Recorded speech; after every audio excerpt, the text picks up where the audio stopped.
नमस्कार, मैं सारिका मुंदड़ा। आज इस वीडियो के माध्यम से मैं एक पुस्तक की समीक्षा आप लोगों के सामने रख रही हूँ, जिसका नाम है राम राज्य और जिसके लेखक हैं आशुतोष राणा, जो कि एक मशहूर अभिनेता भी हैं, लेकिन साहित्य जगत में भी वो अपने कार्यों के द्वारा बहुत ही प्रसिद्धि पा रहे हैं। और क्यों ना हो, उनकी भाषा इतनी सुंदर है तो और भाषा पर पकड़, जब हम उनकी पुस्तक पढ़ते जाते हैं तो भाषा क्लिष्ट नहीं दिखती हमें, बल्कि जो कुछ क्लिष्ट शब्द भी अगर लगेंगे तो उनके अर्थ खुलते जाएंगे उन वाक्यों के साथ में ही। इतनी सुंदर उनकी भाषा है। पुस्तक का नाम जैसे कि आप देख सकते हैं, राम राज्य सपना। आज भी अगर किसी राज्य की बात की जाती है तो कि राज्य कैसा हो, कि राम के राज्य जैसा हो, ऐसा हम बोलते हैं। लेकिन कहीं ना कहीं हम राम के चरित्र पर भी उंगली उठाते हैं। आज के समय में हमारा जो तर्क है वो हमारी आस्था पर हावी हो चला है, और या फिर हमें उस तर्कों के सही उत्तर नहीं मिल पाते।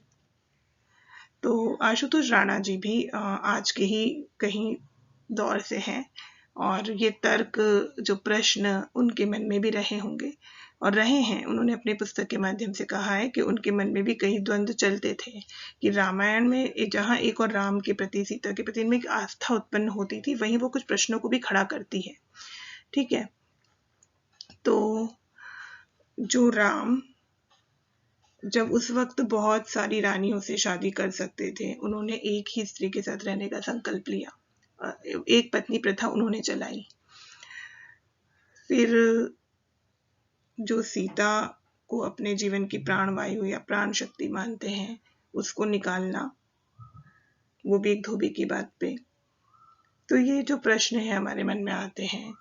शूर्पणखा को कुरूप कर देना, उनकी नाक कटती है राम के सामने लक्ष्मण के द्वारा, क्या ये सही था? ऐसे कई प्रश्न जो हैं हमारे मन में आते रहते हैं, हमें उद्वेलित करते रहते हैं।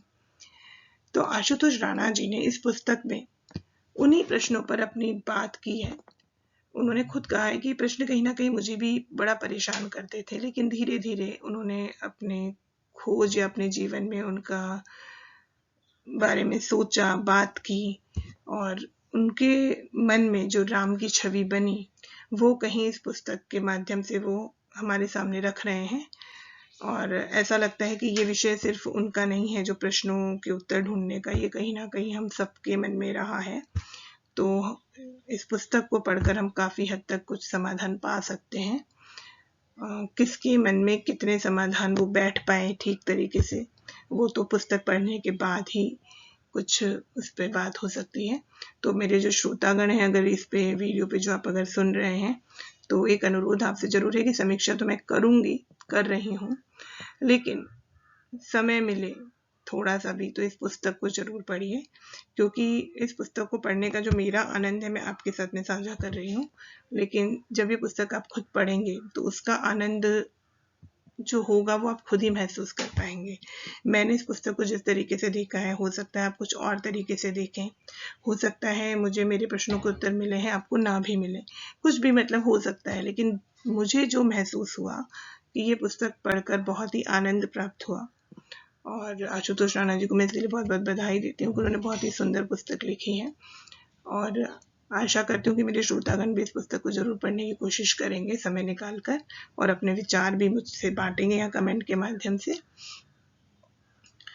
अब मैं इस पुस्तक की जब बात है तो आपको पहले बता देती हूँ कि इस पुस्तक में 11 अध्याय हैं के माध्यम से आशुतोष राणा जी ने अपनी बात रखी है। ऐसा नहीं है कि पूरी रामायण आपके सामने आ जाएगी, लेकिन हाँ, रामायण के जो सारे कथानक, जो मुख्य रूप में कथानक में जो घटनाएं चलती हैं, वो आपको जरूर दिखेंगे यहाँ पे।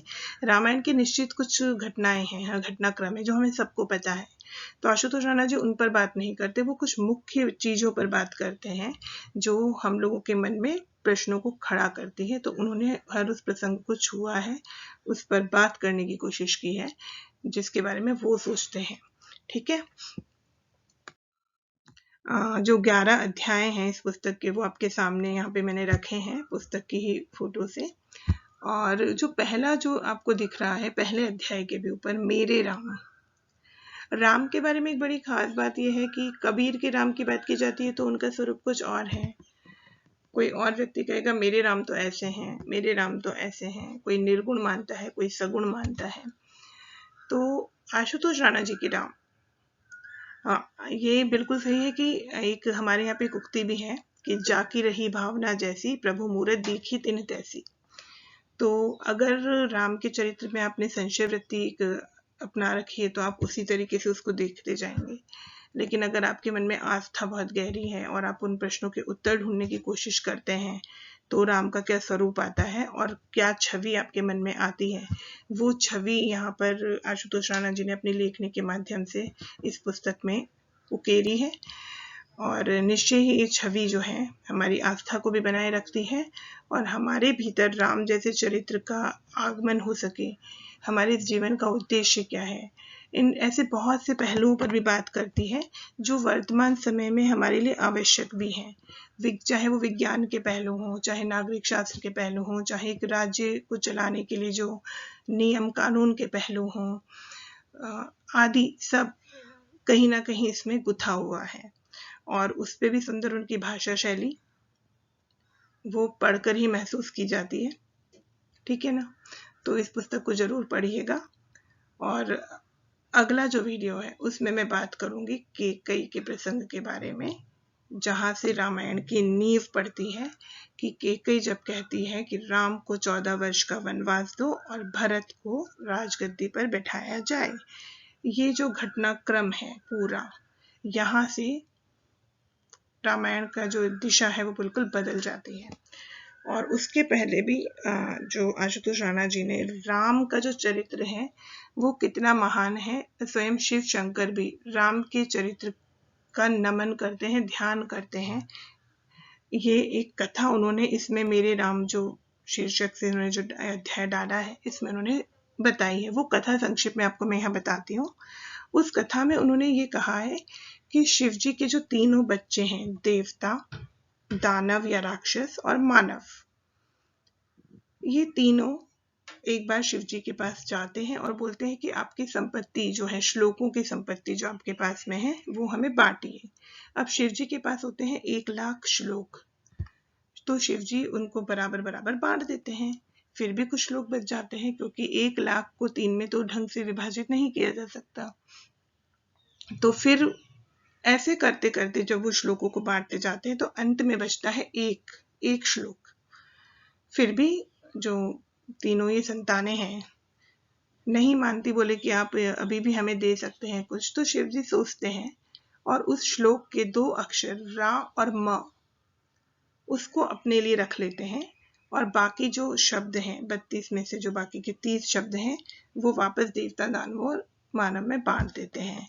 तो इस कथा के द्वारा कहीं ना कहीं आशुतोष राणा जी हमें ये बताते हैं कि राम नाम की जो महिमा है वो इतनी ज़्यादा है कि शिव जी ने सारी संपदा अपने पुत्रों को बांट दी और अपने लिए सिर्फ ये 2 शब्द रखे। तो राम नाम का जो चरित्र है, संपदा मतलब या राम नाम का महत्व मतलब राम का चरित्र वो इतना सुंदर है कि उसे कभी नहीं त्यागना चाहिए। ये इस कथा का सार मुझे महसूस होता है। तो अगली वीडियो में हम मिलेंगे कैकेयी और राम के संवाद के माध्यम से। धन्यवाद।